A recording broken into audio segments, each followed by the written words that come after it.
Mga kabarangay, kininausab ang inyong Papa Cholo para sa laing sugilanon sa kinabuhi, gugma ug paglaom.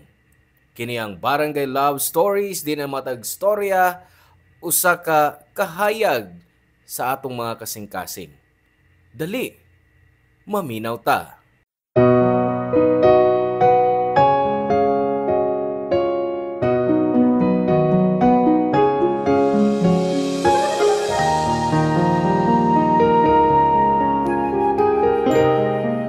Lisod kalimtan ang unang gugma. Pero may bag-ong tao sa atong kinabuhi nga mahimong paagi para makalimot ta sa mapait nga kagahapon. Ikaw, andam ka bang mahigugma pag-usab para lang makalimtan ang tao nga maoy hinungdan nga napakyas ka sa gugma? Hello mga suki na mong kapuso o kabarangay. Laing panag-uban na usab nato diin laing sugilanon sa gugma may atong hatagan sa pagtagad karon. Pinadaki ni Charlene nga giuluhan taog. Break time. Dear Papa Cholo, just call me Charlene, 29 years old og nagtrabaho isip accounting assistant diri sa Cebu City.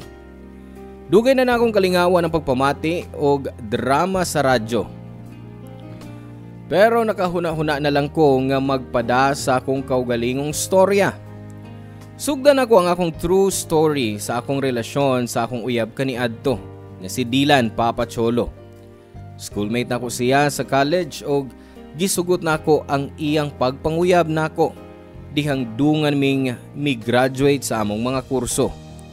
Milungtad sab og pipila ka tuig ang among relasyon og bisag naa mi kaugalingong trabaho.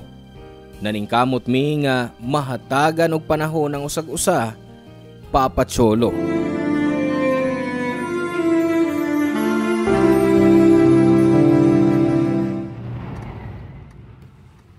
Grabe ka traffic sa biyahe eh. Maayo kay gikuha ko nimo sa among opisina. Bisag layo ra kayo sa imong opisina ang among office. Kung nag-commute pa ko, basig malate pa ko kung mauli na sa bay. Friday ron, mao nga okay nagbalit kog uli sa akong apartment. Sayang, wata makapanihapon. Kung wa pa ta ma-traffic, basig nakaagi na ta sa atong paboritong restaurant. Mao lagi. Ug kinahanglan sa kung makauli dayon kay naa pa ko'y tiwason ng trabaho. Mauli ka dayon, han? Oo. Di ba, nanawag na ako kanina, samtang natanggong tas traffic. Ako tong boss. Gikinahanglan niya ang financial report nga ipas na ako unya. Mutrabaho pa ka bisan gabiin na? Oo. Kinahanglan man. Han, nag-text baya si daddy ganina. Nag-ingon nga nagluto ko no si mamig sinika nga baboy. Di ba imo na paborito? Oo. Kung mausod una ta sabay para makadakag pagkaon ini pauli nimo sa apartment. Di na magyud ka magdugay dinhi. Okay na ko, Han. Hano, baya ta man ni hapon. Maong kay bawo kung gigutom ni gyud ka. Kung wa kay oras nga man ni hapon uban nako, dadaan na lang ang giluto ni mami. Aron di na ka maka-order og pagkaon para sa panihapon. Han, okay na ko. Wapis sa pagutuma ba? So, ayaw ka balaka. Sige. Aron, makapauli na sab ko. Sige. Pag-amping sa pag-drive, ha? Salamat.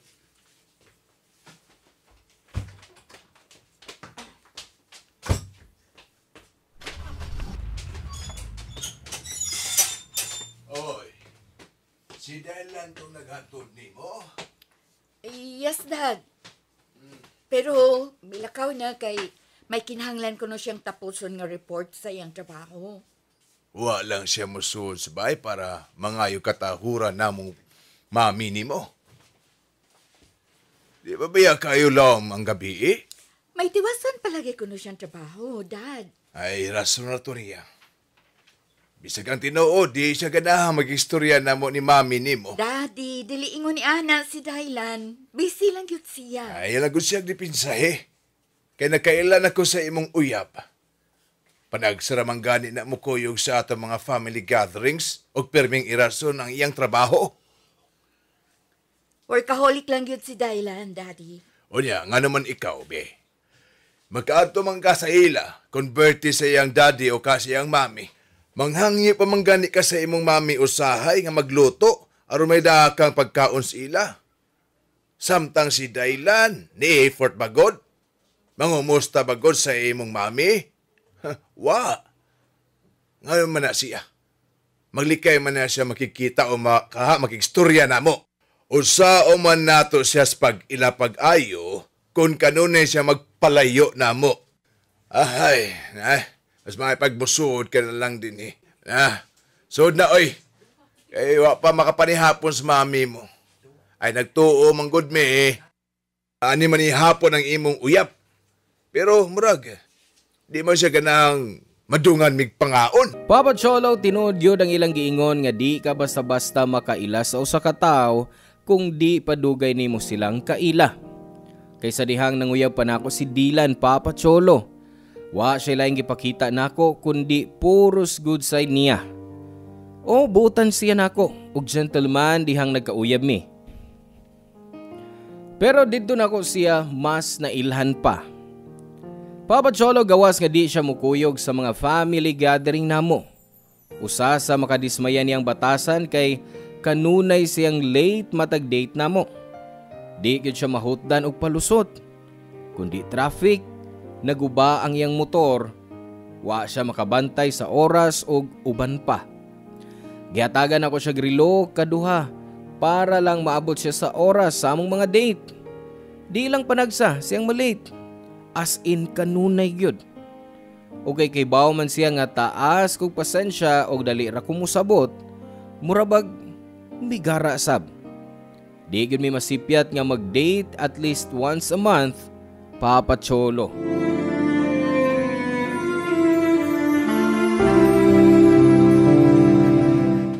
Han? Sorry, karon lang ko. Late na sab ka. Traffic ay gagian. Kano sa manggod way traffic din sa Cebu? Kung holiday. Di man holiday ron, maong traffic, na traffic ko. Mauna. Nahibaw kang traffic. Wa ka mag-adjust sa oras. Gi-adjust na ko ang oras ganina. Wala ko magdahom nga ingon ani ka traffic ron. Pitsakin si ron dahilan. Adlaw sa ting sweldo sa ubang empleyado. Mag-expect yung kaana nga traffic. Unya, dinay pagyud ko ni mo gi-invite sa layo nga restaurant aron mag-dinner. Di ba paborito nimo ang kanilo ni pasta nila dinhi? Oh, pero layo kayo ni sa among bay. Maayo unta ko nimo king gikuha sa bay aron mo anhi dinhi. Pero mas ma-traffic pa ta kung atuon pati ka sa inyo. Pero kung sayo ka mo biya sa apartment, di ka ma-traffic. Ganihara kung naguwat nimo dinhi. O kung kay bawo lang unta ko nga malate ka di 30 minutes. Wa unta ko mo gawa sa bay og sayo. Han, nagsuri na gani ko, di ba? Unsa may imong gi-order kay gigutom na ko. Nag-order ko buttered shrimp, kanilo ni pasta o roasted chicken. Wa ka mag-order o barbecue? O sapsoy? Oh, wa man ka nag-ingon nga mag-order ko ana. Diyan nga nawag ko nimo ganina aron mangutana kung unsa imong gusto. Pero di ba niingon ko kagabi nga nag-crave ko barbecue. Dinhi nga restaurant, ganahan ko sila Oh, barbecue. lagi. Pero wa ka nag-ingon nga mag-order ko ana ron. Matod nimo, ako na bahala sa ordero natong pagkaon. Kay abi na ko, may namdum ka sa akong gisulti kagabi. Oh, pwede magutang mag-order ta ana ron? Ron di na ta maglalis pa. Kadiyot, tawagon ako ang waiter para maka-order na ta sa angay na to. Ayaw na. Pasag din na lang. Okay ra ang pagkaon nga imong gi-order. Madugay patag samot kung magdugang patag laing order. Gigutom na ko. Okay. Tuod, birthday na ni Mami sunod semana. Domingo na. O kay baw ko nga wa kay trabaho, ana. Oh, pero di ba doon na may duwas basketball sa akong mga igagaw matag Domingo? Basin pwede og di sa kamuadtoan ang imong duwa sa basketball. Di pwede, kinisaad ako nila. Nag-expect man gud si Mami nga naa ka sabay sa iyang birthday. Naabi asab sila si Lola ug uban namang paryente. Ang uban gustong makailan nimo, Han. Han, Kay bawo ka, nga di ko maayong makikistorya sa laing tao. Introvert ko. Maangwa ko energy nga makikatubang sa ubang mga tao. Introvert. Pero kung imo na mga amigo og ig-agaw ang hisgutan, taas kay kag energy. Siyempre. Kay dugay na ako siya nakaila. Bahin sa ibang mga paryente, uwa ko makaila nila. Mga dili ko komportable makikistorya nila. Usawa niyo pagkailan nila kundi ka mo ato sa among family gatherings. Pero kung naay selebrasyon sa imong pamilya, na ako permi. Kay bawo ka dahilan? Usahay? Unfair gid ka nako. Unfair ang imong gibuhat sa atong relasyon. Papa Cholo, kami ni Dylan na naningkamot nga ayuho ng among relasyon. Pero ang among balik-balik ka pa naglalis, wa gyud mahunong. Nagkadaghan ang among mga issue sa usag-usa. Sa kadugayan, di nami mag-text o magtawag. Hinungdan nga mag-away mi. Ug sa mga panahon nga nag-away mi, ang akong amigo o kauban sa trabaho nga si Gio mo'y kanunay na akong ikastorya bahin sa gubot kong relasyon ni Dylan. Papa Cholo, wa magdugay, gitapos gyud namo ni Dylan ang among relasyon. Lisod og sakit para nako kay si Dylan ang akong unang uyab. Bisa ni adto, daghan kog plano para namong duha. Mga plano nga abi na kog dungan mi nga tumanon. Pero naagyo yung mga butang nga di na to mapugos, labi na kung nasakitan mong duha. Di man physically pero lahi na kung balik-balik ko na nga masakitan ka. Mas law mang samad nga gibilin ini nako. Mas law mang kasakit. Pero in the end, we have no choice but to move forward bisag lisod gyud na buhaton. Papa Cholo, until nga nagkasuod migmaayo ni Gio.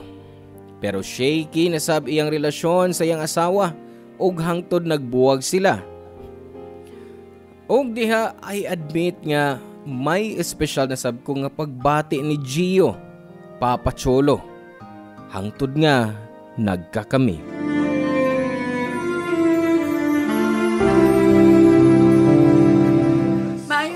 Wata sa pantry mag-lunch kay siguradong i-chismis na sabtas mga tao dito. Gamay rin kong itong opisina, mga kasagaran sa itong magkaubas trabaho at itong mga house pantry.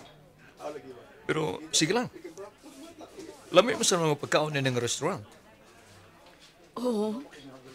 Ang importante, kaoban gihapon tarong lunch break.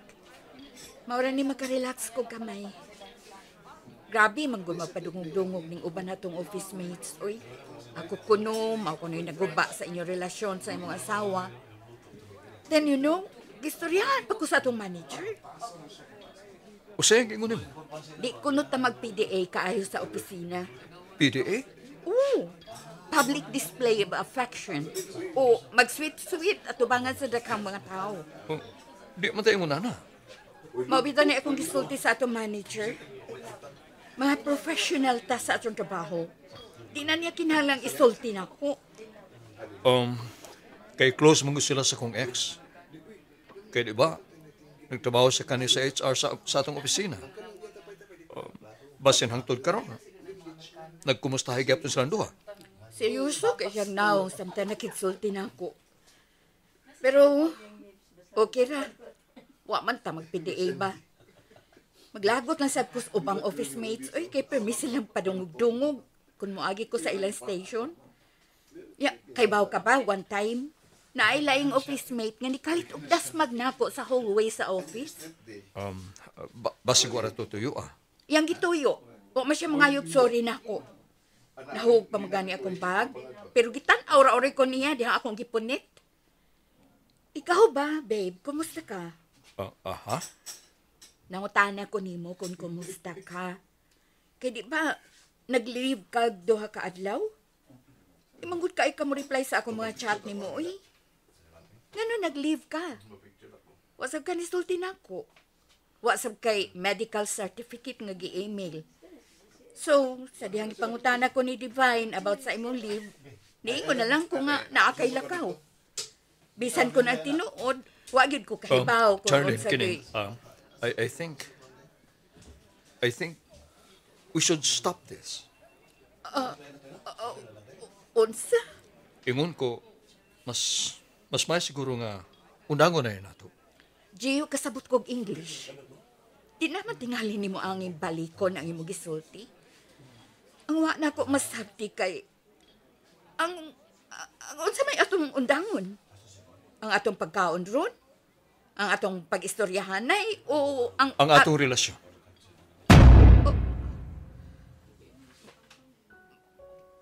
buhagan ko nimo? Charlene, dili sa ni sayon para nako. Dili sayon para nimo. Unta na ko nauna sab ka nga mas maglisod ko. Naglisod gani ko nga masud ani nga relasyon. Dili sayon alang nako nga balik-balikon ko og tawgon kog kabit sa ubang mga tao. To hear that, I'm a homewrecker. Bisag ang tinuod, naguba ang iyong relasyon before ko nisod sa eksena sa imong kinabuhi. Pero, gituon na ako ang tanang kasakit. Gituon ko kay gimahalti ka, Gio. Unyaon sa mani. Kalitran ni mong ilabay ang tanan akong effort. Charlene, tuhoy ko. Naglisod sab ko. Pero, gibiit na kong mayo ni Janice. Dili sa gusto ipakita na ko ang amo mga anak, sukat sa mong panagbuhag. Hasta kung akong parents, giaway na ko. Silang tanan, gitabangan ko, tuon kay gibuhagan ko si Janice. Pero ingon ka, ako na ang imong love. Yes, Kung tinuod na ganong dili man ko nimo i-fight, ganong dili mo man i-fight ang atong gugma. kay lisod ang atong sitwasyon. Gikanan nimo, di ba? Ato magkaubas sa opisina, gitabangan ka. Ang akong pamilya, mo sa gibuhat din ako. Mong, kahibaw ko magbalinaw ng atong kinabuhi sa panahong i-correct nato ang tanan. Papa Cholo, wag ko'y plano nga musod sa sayop nga relasyon. Babae ko og di ko gusto nga ang akong uyab magluib nako. Way gusto nga mabinuangan sa ilang relasyon. Ambot lang kay natanggong yun ming duha sa sitwasyon nga di mi makagawas. Nagkaigugmaay mi ni Gio sa di oras. Sa dihang ni angkon siya nako nga nagagusto siya nako, wa dayon ko katubag sa iyang gibati. Gisultihan ako siya nga sayop ang iyang gibati. O I admit nga ganahan pod ko niya pero nilikay ko niya for few days. Naglisod sab ko kay naanad man ko nga permi ko makigstorya niya og mag-uban kundi oras sa trabaho. Maong sa paglikay na lang sa sakit, nakadecide ko nga mo resign na lang sa trabaho.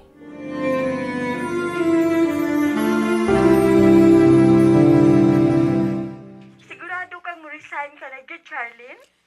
Oh, gisabintan ako ang akong resignation letter sa may aging adlaw. Gidawat tayon sa atong manager kay syempre, friend good sila sa ex ni Gio or, wife. Maudi ay nga murag happy siyang misud sa office kanina. Pero musud pa man ka, di ba? Di na ko mabalik sa opisina. Nga naman. Di na ko gusto mabalik. Kay kabaw ko, naida ka marites nga naghuwat na ako dito para libakon ra ko. Pero Charlene, kinahanglan pa ka mag-render og usa ka buwan after ka mag-submit og resignation letter. Kuan, immediate resignation na akong gibuhat, Divine. Ug sa akong giingon ganina, nisugot dayon ng atong manager nga mubiya ko sa kumpanya. Mas maayo ko no nga wa ko kay di na maayo nga istoryahan pa ko. Aron sab ko no, doon ako'y peace of mind. Grabe. Gisulti na sa tong manager?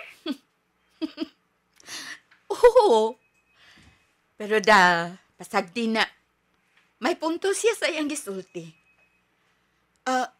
Divine, Jillian, na ako'y favor ninyo, Bi? Unsa man na? May mo ba kuhaon ninyo ang akong mga butang gikan sa akong lamisa o sa akong locker? Ihatag lang ako ninyo ang passcode sa akong locker aron maablihan ninyo. Gamay ra gud akong mga butang. di ra mo maglisod sa pagkuha adto. Sorry sa kahasol, ha? Okay ra, oy. Unsa man ka? Dili ra sab ko busy, no? Salamat. Unya, Charlene, kumusta naman ka? Okay ra. Okay ra ko. Sigurado ka? Charlene, kahibaw kung usap pa lang kasimana so kaniingon ka nga. Nakigbuwag si Jayo nimo. Kung kinahanglan ka ka-istorya, ni Arami, okay? Yes, girl. We're here for you kung unsa man gani. Kabaw ko, ana. Ug misalig ko ninyo. Ayaw lang magkabalakan ako. Okay ra gyud ko. Sige ha. Pag-unan ako ang video call nato, ha? Salamat ninyo. Bye.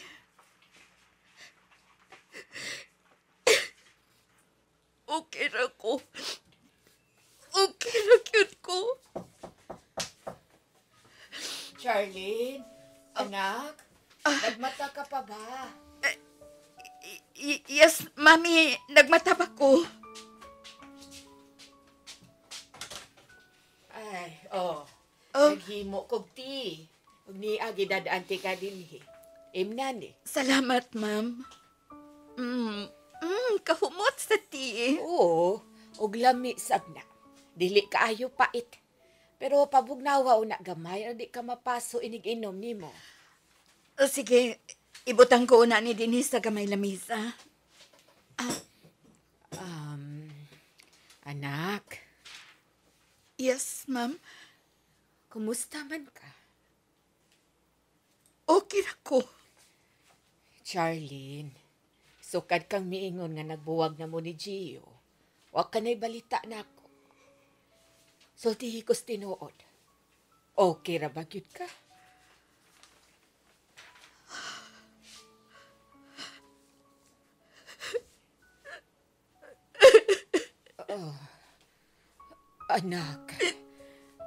Anak, dili ti kahukman. Di ara ko. Maong isulti ang imong kibati. Kabaw ko, Anami.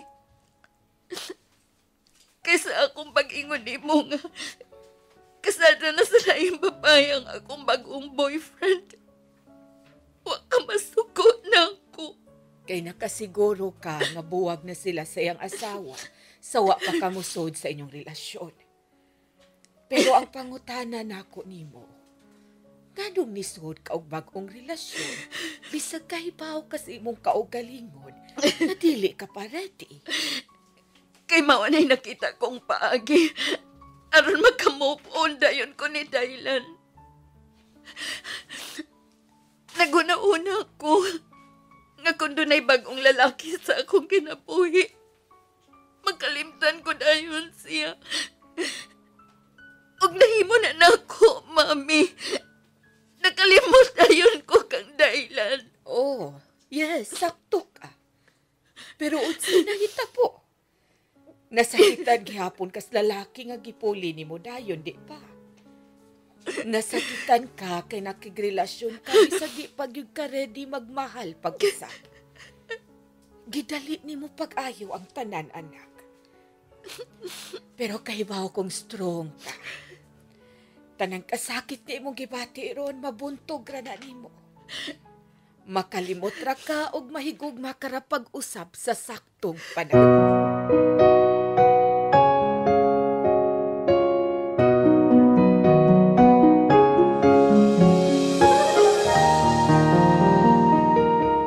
Papa Cholo, moangkon ko nga husto si Mami sa iyang gisulti. Gigamit nako si Gio aron daling maka-move on sa akong natapos nga relasyon ni Dylan. Kay dako ang kalainan sa batasan nilang duha. Nakita nako kang Gio ang mga butang nga akong gipangandoy kaniadto. Kinaiya nga wa ni Dylan. Napatsyagan ko nga mas gi-appreciate ko ni Gio kaysa among relasyon ni Dylan. Na-feel sab nako nga gihigugma sab ko ni Gio. Nangita din kog tao nga makapuli kang Dylan sa akong kasing-kasing. Oh, wa na ko gipangita si Gio. Wa na mo gipugos ang among kaugalingon nga higugmaon ang usag-usa. Nagsugod mi sa maayong panaghigalaay nga nahimong laom. I thought in the end nga okay ra. Pero naagyo'y mga butang ug pagbati nga di nato dapat ipaglaban. Naagyo'y gugma nga di gyud tuyo nga magdugay. Ug adunay mga tawo nga moagi lang sa atong kinabuhi aron muhatag natong leksyon. Papa Cholo, karon na single pa ko pero makaingon ko nga happy ko. Malipayon ko nga naghuwat sa saktong tao nga moabot sa akong kinabuhi sa saktong panahon. Dini na natapos ang akong suwat og dagang salamat kaninyo, Barangay RT o Barangay Love Stories. Ang inyong forever kapuso o kabarangay, Charlene. Salamat kabarangay sa inyong pagpaminaw sa Barangay Love Stories. Hinaot nga nakahatag kini ninyo og pagtulunan og inspirasyon ang matag istorya nga atong i-share diha kaninyo.